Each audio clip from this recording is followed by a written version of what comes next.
आप सभी लोगों का मेरे YouTube चैनल पर बहुत बहुत स्वागत है।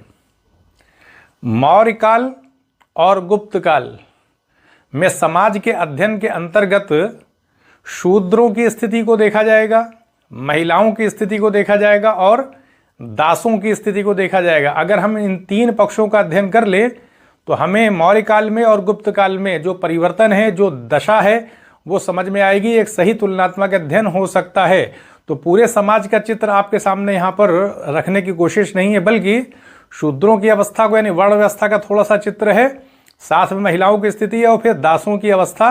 दोनों ही साम्राज्यों में इसका तुलनात्मक एक चित्र आपके सामने रखने की कोशिश है ताकि पूरी व्यवस्था हमको समझ में आए।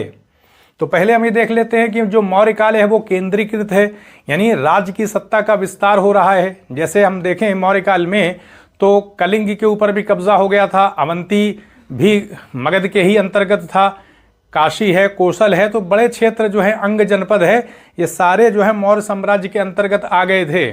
जब क्षेत्रों का विस्तार होता है तो कर्मचारियों की नियुक्ति भी की जाती है, नगद वेतन दिया जा रहा था।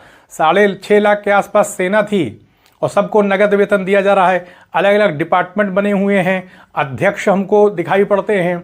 कहने का अर्थ यह है कि बहुत बड़े स्तर पर केंद्रीकृत अर्थव्यवस्था, जिसमें केंद्र की सत्ता जो है वो काफ़ी मजबूत है, ये हमें दिखाई पड़ता है।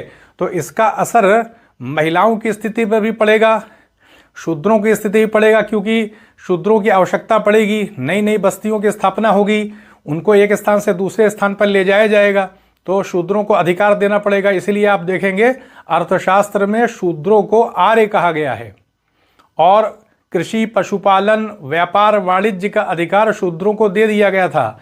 तो एक अच्छी अवस्था हमको शूद्रों की दिखाई पड़ती है। दासों की स्थिति भी हम मौर्य काल में देखें तो काफ़ी हमें एक कहीं ना कहीं संतोष की स्थिति दिखाई पड़ती है। दासों के ऊपर ऐसे अत्याचार नहीं किया जा सकता। अगर स्वामी के जरिए दासों के ऊपर कोई अत्याचार किया जा रहा है तो स्वामी को दंड देने का विधान भी आपको अर्थशास्त्र में दिखाई पड़ेगा, यानी मौर्य काल में।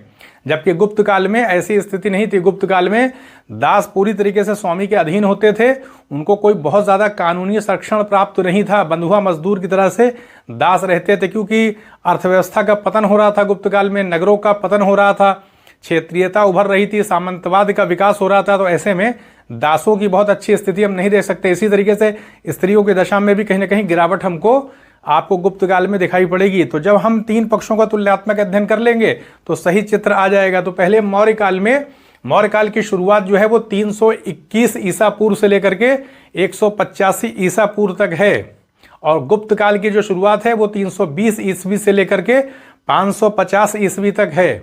तो समय का अंतर है। तो पहले हम मौर्य काल में सामाजिक स्थिति में वर्ण व्यवस्था का एक हल्का सा चित्र देख लेते हैं, तब हम फिर महिलाओं की स्थिति और शूद्रों की अवस्था को और दासों की स्थिति को देखेंगे। तो वर्ण व्यवस्था में देखें आप, तो वर्ण व्यवस्था में सबसे ऊपर 4 वर्ण क्योंकि हैं, तो सबसे ऊपर ब्राह्मण हैं। तो ब्राह्मण, क्षत्रिय, वैश्य और शूद्र। तो मौर्य काल में वर्ण व्यवस्था पूरी तरीके से लागू थी। अर्थशास्त्र में राजा को सलाह दी गई है कि वर्ण व्यवस्था को स्थापित रखने का प्रयत्न करें, यानी जो व्यवस्था चली आ रही है उसको बनाए रखने की कोशिश की जाए। अगर हम ब्राह्मणों के कामों को देखें तो शिक्षक के तौर पर, पुरोहित के तौर पर, राजा के सलाहकार के तौर पर, मंत्री के तौर पर ब्राह्मण जो है काम करते थे। राज्य के द्वारा ब्राह्मणों को कर मुक्त भूमि दी जाती थी, जिसको कि ब्रह्मदेह कहा गया है। ये तो ब्रह्मदेह देख रहे हैं आप, तो ये मानी सी बात है कि सेवा देंगे तो राज्य की तरफ से उनको कर मुक्त यानी ऐसी भूमि दी जाती थी जिस पर कोई टैक्स नहीं लिया जाता था। तो ये एक आज़ादी ब्राह्मणों को दी गई थी, एक छूट उनको मिली थी सेवा के बदले में। तो ये हमने देख लिया कि प्रत्येक वर्ण की स्थिति जो है, उनके कर्तव्यों का जो ब्यौरा है वो अर्थशास्त्र में दिया हुआ है मौर्य काल में। क्योंकि अर्थशास्त्र एक प्रमुख ग्रंथ के तौर पर आता है, तो इसमें मौर्यकालीन शासन व्यवस्था में विस्तार से वर्ण है। तो मानी सी बात है कि वर्ण व्यवस्था में प्रत्येक वर्ण की स्थिति और उनके कर्तव्यों का ब्यौरा तो मानी बात से दिया जाएगा, जो कि मिलता है। तो ये हमने देख लिया कि ब्राह्मण वर्ग के लोग ज़्यादातर मतलब मंत्री के तौर पर, पुरोहित के तौर पर, शिक्षक के तौर पर कार्य करते थे और उनको कर्मयुक्त भूमि दी जाती थी, जिसको ब्रह्मदेह कहा जाता था। अब क्षत्रिय वर्ग की बात की जाए तो क्षत्रिय वर्ग में देखें, क्षत्रिय वर्ग के लोग शासन करते थे, राजा बनते थे, सेना के अंदर जो भी पद होते थे बड़े बड़े सब क्षत्रियों के तहत ही थे। लेकिन हमें एक परिवर्तन दिखाई पड़ता है। अर्थशास्त्र में कहा गया है कि शूद्रों को सेना में भी भर्ती किया जाएगा, यानी सेना का दरवाज़ा भी शूद्रों के लिए खोला गया था, क्योंकि क्षेत्र का विस्तार हो रहा था। बहुत सारे ऐसे राज्य भी मौर्य साम्राज्य में शामिल हो गए थे जहां शूद्र लोग सेना में भर्ती रहे होंगे। तो ऐसी व्यवस्था में उनके लिए भी कहीं ना कहीं उनको अगर सेना से निकाला जाएगा तो विद्रोह हो सकता है, बगावत हो सकती है। भारत के अंदर तो बहुत सारे ऐसे राज्य रहे हैं जहाँ पर शूद्र राजा हुआ करते थे। तो जब वो इलाके मौर्य साम्राज्य के अंतर्गत आ गए तो वहाँ शूद्र सैनिक के तौर पे थे। तो इसीलिए आप देखेंगे कि शूद्रों को भी सेना में भर्ती करने का विधान आपको अर्थशास्त्र में दिखाई पड़ेगा, और उनको आर्य तो कहा ही गया है। तो क्षत्रिय वर्ग के लोग शासन प्रशासन में राजा बनने का काम करते थे। और वैश्य वर्ग की बात की जाए, जो वैश्य वर्ग था वो व्यापार, वाणिज्य, कृषि, ये सारा काम जो है वैश्यों के द्वारा किया जाता था, क्योंकि इलाके का विस्तार हो रहा था, कर्मचारियों की नियुक्ति हो रही थी, नई नई बस्तियां बसाई जा रही थी, खेती में शूद्रों की आवश्यकता थी, यानी जो निम्न वर्ग के लोग थे उनकी आवश्यकता थी। तो इसलिए वैश्यों के साथ साथ शूद्रों को भी कृषि, पशुपालन, व्यापार, वाणिज्य, ये सारा उनको भी सौंप दिया गया। तो वैश्यों के लिए भी कहीं ना कहीं उनकी सहायता होने लगी। तो हमने ये देख लिया कि शूद्रों की अवस्था अगर हम देखें तो मौर्य काल में काफ़ी अच्छी दिखाई पड़ रही है। उसकी वजह यही है केंद्रीकरण की वजह से, अशोक की नीति की वजह से।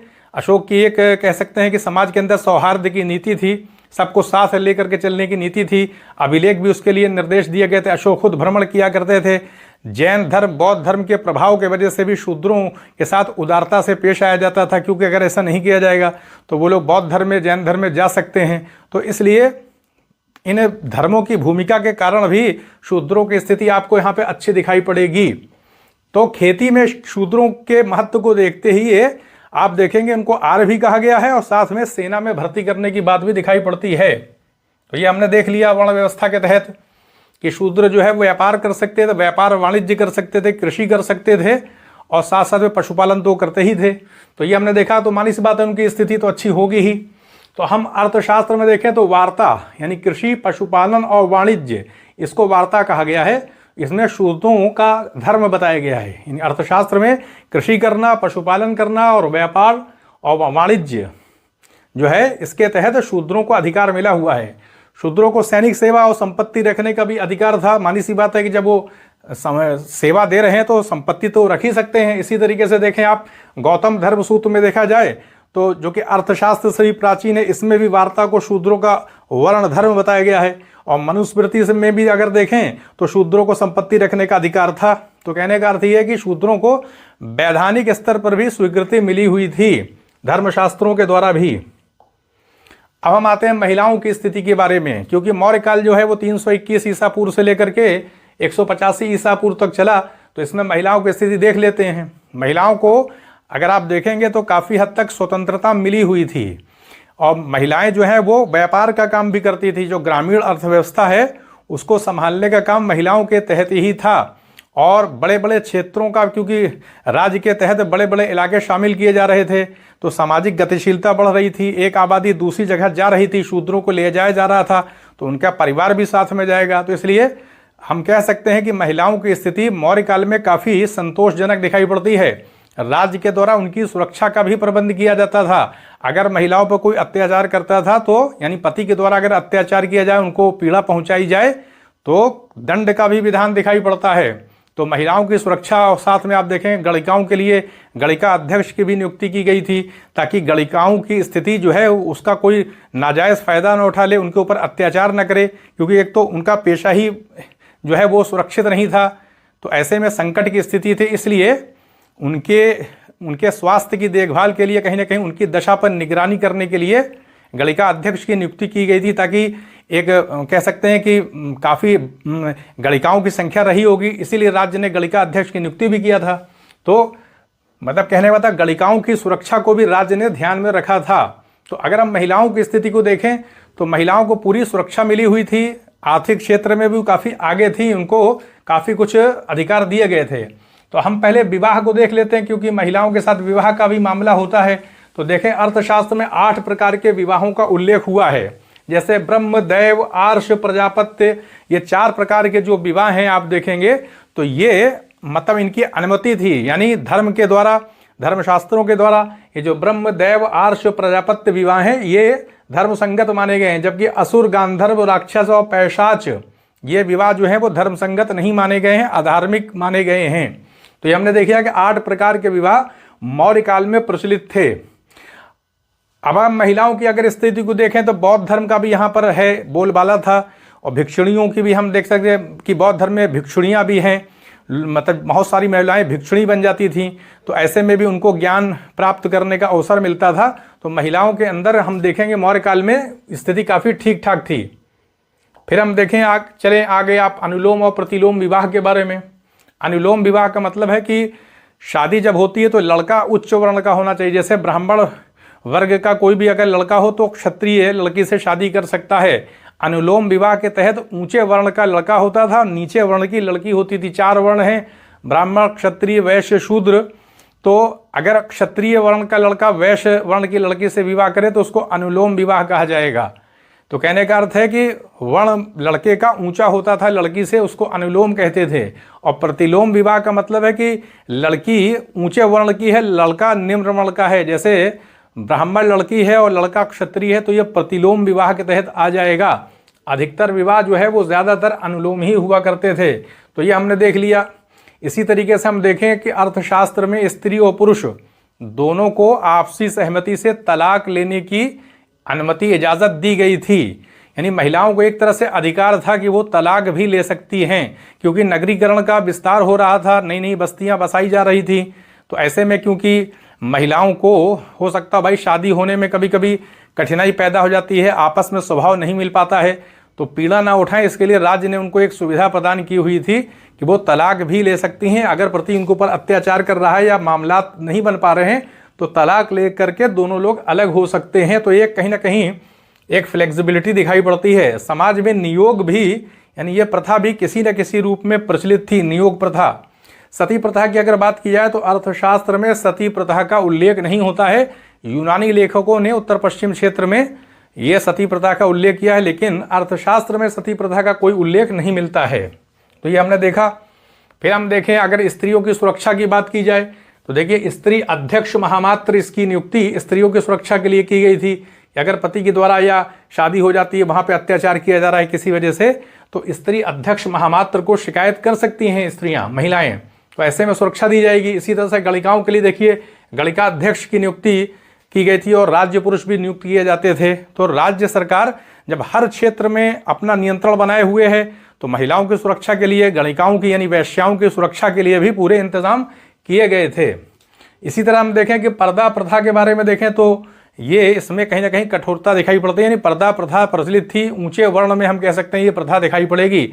निम्न वर्ण की जो महिलाएं हैं उनके बारे में बहुत ज़्यादा इस पर हम नहीं सोच सकते, इसलिए कि ज़्यादातर जो चीज़ें हैं वो उच्च वर्ण में ही इनका प्रयोग दिखाई पड़ता है। जो निम्न वर्ण की महिलाएं हैं जो ग्रामीण क्षेत्रों में, वहाँ पर्दा प्रथा का उतना प्रचलन नहीं रहा है। अब मैगस्थीन के अनुसार अगर देखें तो स्त्रियों की खरीद बिक्री भी होती थी और स्त्रियों से गुप्तचरी का काम भी लिया जाता था। राज्य सरकार के द्वारा महिलाओं को भी मतलब गुप्तचरी के काम में गुप्तचर के तौर पर नियुक्त किया जाता था। स्त्री दासों के रूप में उपचारिका, परिचारिका और धात्र, यानी स्त्रियों को दास के तौर पर भी मतलब रखा जाता था और इनको उपचारिका, परिचारिका, धात्र ये सब नाम उस समय दिए गए हैं। स्त्री दासों की एक श्रेणी बंधकी भी होती थी। तो ये हमको दिखाई पड़ता है कि महिलाएं भी दास के तौर पर काम करती थी। अब आते हैं महिलाओं की स्थिति, तो हमने देख लिया कि राज्य की तरफ से उनको सुरक्षा दी गई थी।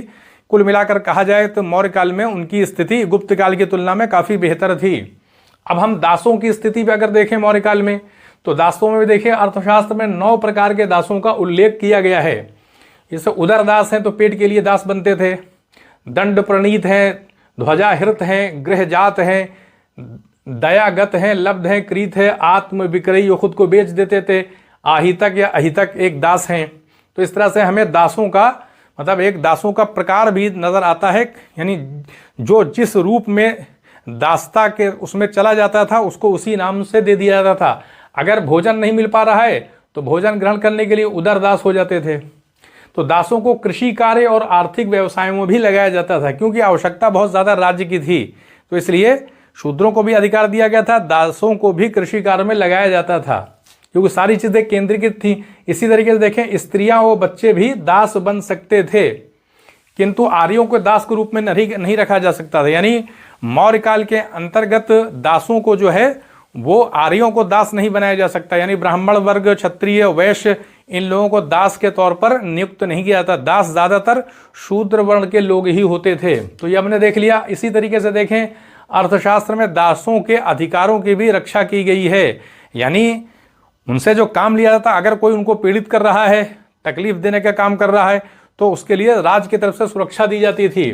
तो अगर दासों के अधिकार और कर्तव्य निश्चित कर दिए गए थे तो कहीं ना कहीं उनको शोषण से बचाने के नियम भी थे, क्योंकि बौद्ध धर्म, जैन धर्म और अशोक के वजह से ये सारी व्यवस्था स्थापित थी। दासों का कोई ऐसे शोषण नहीं कर सकता था। फिर हम देखते हैं कि स्त्री दासों की एक श्रेणी बंधकी तो थी, फिर स्थायी दास, यानी एक तो अस्थायी दास हैं और एक स्थायी दास हैं। जो अस्थायी दास हैं उनको काफ़ी अधिकार भी मिले हुए थे और वो एक समय के बाद आज़ाद हो जाते थे, स्वतंत्र हो जाते थे। लेकिन जो स्थायी दास होते हैं उनको कहा जा सकता है उनकी स्थिति थोड़ा सा डाउन थी, यानी कहीं ना कहीं उनको अपने स्वामी के अधीन होकर के ही कार्य करना पड़ता था। तो जो अस्थायी दास हैं उनको आहितक कहा गया है और जो स्थायी दास हैं वो अपने स्वामी की कृपा पर रहते थे। तो अब हम आते हैं गुप्त काल के बारे में। गुप्त काल में हम देखेंगे शूद्रों की, महिलाओं की और दासों की क्या स्थिति थी। पहली बात हम काल खंड देख लेते हैं, समय देख लेते हैं। तो 320 ईस्वी से लेकर के 550 ईस्वी के अंतर्गत तहत गुप्तकालीन व्यवस्था हमको यानी शासन गुप्त काल का दिखाई पड़ता है। दूसरी बात, गुप्त काल में अर्थव्यवस्था का पतन हो रहा था। हालांकि ये समय स्वर्ण काल के तौर पे बताया गया है, लेकिन अधिकतर विद्वानों का यही विचार है कि स्वर्ण काल जो है वो उच्च वर्णों के लिए ही था, सामंतों के लिए ही था। निम्न वर्गों की दशा जो है वो काफ़ी दबाव में थी, उनके ऊपर बहुत प्रेशर था। हाँ, हम ये कह सकते हैं कि शूद्रों की स्थिति बहुत परिवर्तित नहीं हुई थी, बल्कि पहले से कुछ बेहतर हो गई थी। गुप्त काल में सत्ता का विकेंद्रीकरण किया जा रहा था, यानी केंद्र सरकार की शक्ति जो है वो सीमित थी, यानी सेना का जो कह सकते हैं हिस्सा है वो केंद्र सरकार के पास कम था, बल्कि ज़मीन सामंतों को दे दी जाती थी। सामंत अपने अपने इलाके में सेना रखते थे, समय समय पर वो राज दरबार में उपस्थित होते थे। इस तरह से सामंतवादी व्यवस्था हमको गुप्त काल में दिखाई पड़ती है। सामंती व्यवस्था में मानी सी बात है कि महिलाओं की स्थिति बहुत अच्छी नहीं होगी, कहीं ना कहीं उनको घर के अंदर रहना पड़ेगा। उच्च वर्ण की महिलाओं की दशा हम कह सकते हैं बेहतर दिखाई पड़ती है। शूद्रों की अगर बात करें, क्योंकि ज़मीन टुकड़े टुकड़े में बांटी जा रही थी, उसे वितरित किया जा रहा था, दान दिया जा रहा था बड़े पैमाने पर, इसलिए खेती के काम शूद्र ही करते थे। इसलिए हम कह सकते हैं कि उनकी हालत कुछ बेहतर दिखाई पड़ती है। इसीलिए आप देखेंगे कि शूद्रों को बहुत सारे धार्मिक अधिकार भी प्रदान किए गए इस समय। संपत्ति में महिलाओं की जो बात आ रही है, तो संपत्ति में महिलाओं का हिस्सा भी निश्चित किया गया था। धर्मशास्त्र में, विधि ग्रंथों में ये चीज़ दिखाई पड़ती है। तो मोटे तौर पर अगर देखा जाए तो जो नगर थे, अर्थव्यवस्था के केंद्र थे, उनका पतन हो रहा था। मुद्रा अर्थव्यवस्था भी मतलब उसका प्रसार कम दिखाई पड़ रहा है। कौड़ियों का प्रचलन दिखाई पड़ रहा है। क्षेत्रीय स्तर की अर्थव्यवस्था जो है गुप्त काल में दिखाई पड़ेगी। ग्राम जो है वो आत्मनिर्भर के तौर पर अर्थव्यवस्था के क्षेत्र में उनका उदय हो रहा था। अपनी आवश्यकताओं की चीज़ों को एक एक गांव के द्वारा ही पूरा कर लिया जाता था। सामाजिक गतिशीलता जो है गुप्त काल में कम दिखाई पड़ती, जैसे कि मौर्य काल में थी, नई नई बस्तियों की स्थापना हो रही थी, वैसी चीज़ गुप्त काल में नहीं थी। तो सामंती व्यवस्था में एक तरह से बंद प्रकार की अर्थव्यवस्था जो है वो दिखाई पड़ेगी, जबकि गुप्त काल, मौर्य काल में मिश्रित अर्थव्यवस्था दिखाई पड़ती है। तो हमने ये देख लिया कि गुप्त काल एक तरह से विकेंद्रीकरण का काल था। तो ऐसे में बहुत अधिकारों की बात नहीं की जा सकती। अगर हम वर्ण व्यवस्था की बात करें इस समय, तो वर्ण व्यवस्था में व्यवसायों को लेकर के संकट काल में, यानी विपत्ति के समय, किसी संकट के समय जो व्यवसाय हैं, जो वर्ण के आधार पर व्यवसाय निश्चित किए गए थे, उनमें परिवर्तन भी इस समय दिखाई पड़ता है। ब्राह्मण लोग क्षत्रियों का कर्म कर रहे थे, राजवंशों की स्थापना कर रहे थे। क्षत्रिय जो हैं वो वैश्यों का व्यवसाय अपना रहे थे, वैश्य क्षत्रियों का व्यवसाय अपना रहे थे। तो इस तरह से हम ये देखते हैं कि क्षेत्रीय अर्थव्यवस्था थी, आजीविका अर्जित करना इतना आसान नहीं था, इसलिए संकट की अवस्था थी। तो ऐसे में हर वर्ग के द्वारा हर वर्ण जो है वो कहीं ना कहीं व्यवसाय के मामले में अदला बदली दिखाई पड़ती है। तो ऐसा इसलिए क्योंकि अर्थव्यवस्था बहुत उन्नत नहीं थी। अगर हम देखें तो ब्राह्मणों ने इस समय कुछ राजवंशों की भी स्थापना की, हालांकि ये उनका काम नहीं था कि वो राजा बने, लेकिन ये दिखाई पड़ता है। तो वाकाटक वंश की स्थापना, ये ब्राह्मण वंश है। कदम्ब राजवंश, ये भी ब्राह्मण वंश है। तो ये हमने देख लिया कि इसमें व्यवसायों में अदला बदली कहीं कहीं हो रही थी। जो व्यवसाय किसी वर्ण के लिए निश्चित किए गए थे वो दूसरे वर्णों के द्वारा अपनाए जा रहे थे। एक चीज दिखाई पड़ी। अब हम आते हैं क्षत्रिय की बात करें तो क्षत्रिय भी जो है वैश्यों का पेशा अपनाए हुए थे। जैसे स्कंदगुप्त के एक अभिलेख से पता चलता है कि क्षत्रिय वैश्य का कार्य करते थे। अब वैश्यों का तो मुख्य कार्य तो कृषि और व्यवसाय था, लेकिन वे भी क्षत्रियों का पेशा अपनाए हुए थे। सैनिक के तौर पर कहने मतलब शासन प्रशासन में भी उनकी भागीदारी थी। और गुप्त शासकों को देखें तो वैश्य माना जाता है। तो यह भी हमने देख लिया कि अर्थव्यवस्था के संकुचन की वजह से आजीविका अर्जित करना आसान नहीं था, इसीलिए व्यवसायों में अदला बदली देखने को मिलती है। शूद्रों के बारे में देखें तो सेवा वृत्ति के अतिरिक्त उनका शिल्प व्यवसाय वाणिज्य ये सब कर्म वो पहले भी करते थे, वो कर सकते थे। इसी प्रकार हम इस प्रकार देखें तो गुप्त काल में वर्ण जो है व्यवस्था का बंधन भी ढीला पड़ गया था। इन वर्ण व्यवस्था का जो बंधन था वो ढीला तो पड़ ही गया था, क्योंकि अदला बदली व्यवसायों की हो रही थी। तो शूद्रों की स्थिति इसलिए पहले से बेहतर हो गई थी क्योंकि भूमि जो है वो वितरित की जा रही थी, उसका खंड खंड टुकड़ा टुकड़ा हो रहा था और वहाँ खेती का काम शूद्र ही करते थे, इसलिए उनकी आर्थिक स्थिति बेहतर हो गई थी। अपने स्वामी के साथ संबंध उनका निकट का हो गया था, क्योंकि जब ज़मीन छोटी होती है तो आपस में कहीं ना कहीं संबंध निकट हो जाता है, इसलिए उनको कुछ अधिकार भी मिले हुए थे। चांडालों की स्थिति अभी भी वैसे ही बनी हुई थी। लोग अभी भी बस्ती से बाहर रहते थे, निकृष्ट कर्म किया करते थे, जैसे कि पशुओं की खाल उतारना, इस तरह का काम, या शमशान में जो काम होते हैं वो करना, तो ये चंडालों के अधीन था। अब स्त्रियों की दशा देख लेते हैं। तो हमने वर्ण व्यवस्था देख लिया मोटे तौर पे कि संकटकालीन कहीं ना कहीं स्थिति दिखाई पड़ रही है, अर्थव्यवस्था उतनी उन्नत नहीं है, सामंतवाद का विस्तार हो रहा है, बंद प्रकार की अर्थव्यवस्था है, तो इसलिए आजीविका के संकट की वजह से कहीं ना कहीं ज़मीन पर दबाव था। तो इसलिए कह सकते हैं कि एक दूसरे के जो कर्तव्य निर्धारित थे, एक दूसरे के जो व्यवसाय निर्धारित किए गए थे वर्णों में, उनमें अदला बदली देखने को मिल रही है।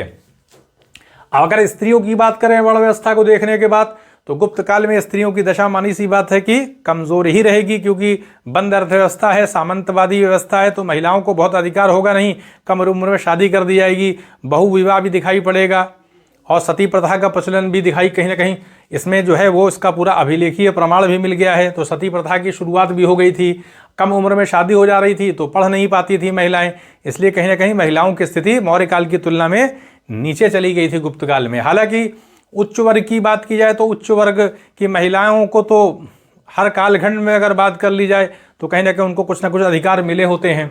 जैसे अभिज्ञान शाकुंतल में अगर देखें तो अनुसुईया को इतिहास का ज्ञाता कहा गया है। मालती माधव मालती को चित्रकला में निपुण बताया गया है। अमरकोश में देखें तो स्त्री शिक्षिकाओं के लिए आचार्या उपाध्याया जैसे शब्दों का प्रयोग मिलता है। इससे ये पता चलता है कि उच्च वर्ग की महिलाएं शिक्षा भी प्राप्त करती थी, विदुषी भी हो जाती थी और वो जो कर्म चाहती थी उनको करने की अनुमति थी, क्योंकि सामंतवादी व्यवस्था में कहीं ना कहीं पुरुष जो है वो बहुविवाह यानी कई विवाह करते थे, महिलाओं से एक संपर्क रहता था, निकटता रहती थी, तो इसलिए उनको इस प्रकार के अधिकार उपलब्ध करा दिए गए थे, लेकिन कहीं ना कहीं उनको भी नियंत्रण में रहना पड़ता रहा होगा। इसी तरीके से देखें हम इस समय पर्दा प्रथा भी जो है वो प्रसिद्ध हो गई थी कि वो सामंतवादी व्यवस्था थी तो पर्दा प्रथा दिखाई पड़ेगी, लेकिन ग्रामीण क्षेत्रों में हम कह सकते हैं कि ये प्रथा जो है उतनी प्रचलित नहीं है, यानी इसमें खुलापन कहीं ना कहीं था, पूरी कठोरता हमको पर्दा प्रथा में नहीं दिखाई पड़ेगी। ये ज़्यादातर उच्च वर्णों की महिलाओं के लिए ये मामला था। 510 ईस्वी में देखें तो एरण अभिलेख में सती प्रथा का उल्लेख मिल जाता है। विधवाओं की बात की जाए तो उनको कहीं ना कहीं दबाव में रहना पड़ता था, नियंत्रण में रहना पड़ता था, इसलिए कि उनको दोबारा शादी करने की अनुमति नहीं थी। पुनर्विवाह जो है उस पर कहीं ना कहीं कह सकते हैं कि एक रोक लगी हुई थी। उन्हें बहुत नियंत्रण में रह करके ही सफ़ेद वस्त्र पहन के ही कहीं ना कहीं रहना पड़ता था। गणिकाओं और देवदासियों का वर्ग भी दिखाई पड़ता है, जैसे उज्जैन के महाकाल मंदिर में देवदासियां जो है वो कार्य करती थी। तो हम कह सकते हैं कि गुप्त काल में मौर्य काल की अपेक्षा महिलाओं की स्थिति बहुत अच्छी नहीं थी।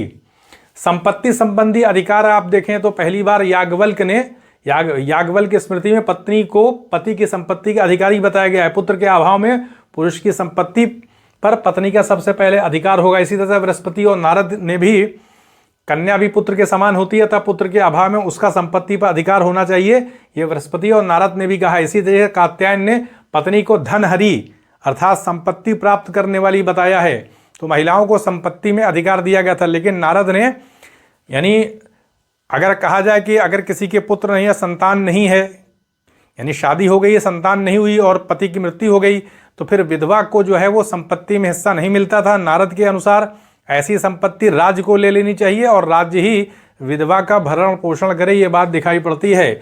तो नारद के अनुसार विधवा को पति की संपत्ति प्राप्त करने का अधिकार नहीं होना चाहिए। संतानहीन व्यक्ति की संपत्ति राज्य को प्राप्त होनी चाहिए, राज्य विधवा का पालन पोषण करे, ये बात हमको दिखाई पड़ती है। इसी तरह हम आते हैं दास के बारे में, यानी महिलाओं की स्थिति कहीं ना कहीं उसमें गिरावट हुई थी। उसका पीछे कारण भी है कि अर्थव्यवस्था जो है संकुचित हो गई है, जो है सामाजिक गतिशीलता सीमित हो गई है, तो मानी सी बात है कि उसका विपरीत प्रभाव महिलाओं पर पड़ेगा। कम उम्र में शादी हो रही तो शिक्षित भी नहीं हो पा रही हैं। गुप्त काल में दासों की अगर देखा जाए तो दासों की हालत भी सही नहीं थी, यानी जो संरक्षण मौर्य काल में उनको मिला हुआ था वो संरक्षण उनको इस समय उतना प्राप्त नहीं था। नारद और बृहस्पति स्मृतियों से पता चलता है कि दास केवल अपवित्र कार्यों में लगाए जाते थे और कठोर नियम भी बना दिए गए थे। कुछ जातियाँ ज़्यादा इस समय दिखाई पड़ती हैं, जाति बंधन बहुत ज़्यादा था, तो इस तरह से हम कह सकते हैं कि बंधुआ मजदूर के तौर पर ही दास थे। कानूनी संरक्षण भी उनको बहुत ज़्यादा उपलब्ध नहीं था। याज्ञवल्क्य के नारद और कात्यायन के अनुसार दास निम्न वर्ण का होना चाहिए, यानी ब्राह्मण को दास नहीं बनाया जा सकता, क्योंकि कात्यायन लिखते हैं कि दासता ब्राह्मणों के लिए नहीं है, तो निम्न वर्ण के लोग ही दास बनाए जाते थे। तो इस तरह से हमने देखा। अब देखिए यहाँ पर नारद ने 15 प्रकार के दास बताए हैं, विज्ञानेश्वर ने भी 15 प्रकार के ही दासों का उल्लेख किया है। दास मुक्ति के अनुष्ठान का विधान सबसे पहले नारद ने किया है। दुर्भिक्ष में भोजन प्राप्त करने के लिए कुछ लोग दास बन जाते थे, अब खाने को नहीं है तो अब दास बनना पड़ रहा है, तो ऐसे में उनको भक्त दास कहा जाता था। इसी तरीके से आहितक जो है धरोहर रखे गए दास थे ये। तो गुप्त काल में दास प्रथा में शिथिलता आ गई थी, इसलिए कि भूमि जो है वो वितरित की जा रही थी, उसका टुकड़ा टुकड़ा किया जा रहा था। क्षेत्रीय स्तर की अर्थव्यवस्था थी, शूद्र ही वो खेती का काम किया करते थे, इसलिए दासों की उतनी ज़रूरत नहीं रह गई थी। इसलिए दास प्रथा में कह सकते हैं कि शिथिलता आ गई थी, क्योंकि दासता की जो संख्या, दासों की जो संख्या उसमें कहीं ना कहीं कमी हो गई थी, क्योंकि अर्थव्यवस्था जो है वो संकुचित हो जा रही है। तो ऐसे में दास रखने का मतलब है उनका भरण पोषण कराना पड़ेगा, जबकि आर्थिक तंगी चल रही, तो ऐसे में दासों को रखना उतना उचित नहीं था। क्योंकि इस समय सामंतवाद के कारण भूमि टुकड़ों में विभाजित हो गई थी। बताया कि आर्थिक तंगी की वजह से भी दासों की संख्या कहीं ना कहीं कम दिखाई पड़ती है, तो दास प्रथा में शिथिलता आ गई थी। शूद्रों को धार्मिक अधिकार भी, क्योंकि क्षेत्रीय स्तर की अर्थव्यवस्था को सहारा देने का काम, खेती करने का काम शूद्र ही कर रहे थे, इसलिए उनको धार्मिक अधिकार भी कहीं ना कहीं, उनकी आर्थिक स्थिति अच्छी हो गई थी। इसलिए मत्स्य पुराण के अनुसार शूद्र जो है वो अगर अपने को वश में रख ले, मदिरा पान न करे, इंद्रियों को नियंत्रित कर ले, तो मोक्ष प्राप्त करने का अधिकार भी मत्स्य पुराण के तहत शूद्रों को मिला हुआ है। मार्कंडेय पुराण में भी देखिए दान देना और यज्ञ करना शूद्रों का कर्तव्य बताया गया है, क्योंकि उनकी आर्थिक स्थिति क्षेत्रीय स्तर की अर्थव्यवस्था में बेहतर थी, कि वही खेती के काम करते थे, पशुपालन, व्यापार वाणिज्य भी उनको कहीं ना कहीं मिला हुआ था। याज्ञवल्क्य के अनुसार शूद्र ओंकार के बदले नमक का प्रयोग करके पंचमहायज्ञ कर सकते हैं। तो ये हमने गुप्त काल में यानी महिलाओं की, शूद्रों की और दासों की स्थिति को देखा। इस तरह से क्या होता है कि जब हम ये तुलनात्मक अध्ययन करते हैं तो हमारे जहन में बातें भी चली जाती हैं और फिर हम पूरे समाज का वहाँ पर अध्ययन कर सकते हैं। तो इसलिए आपके सामने एक सेगमेंट लेकर के इसको रखने की कोशिश थी। तो यहीं पर अनुमति दें, चैनल को सब्सक्राइब भी करें, शेयर भी करें। आप सभी लोगों का बहुत बहुत धन्यवाद।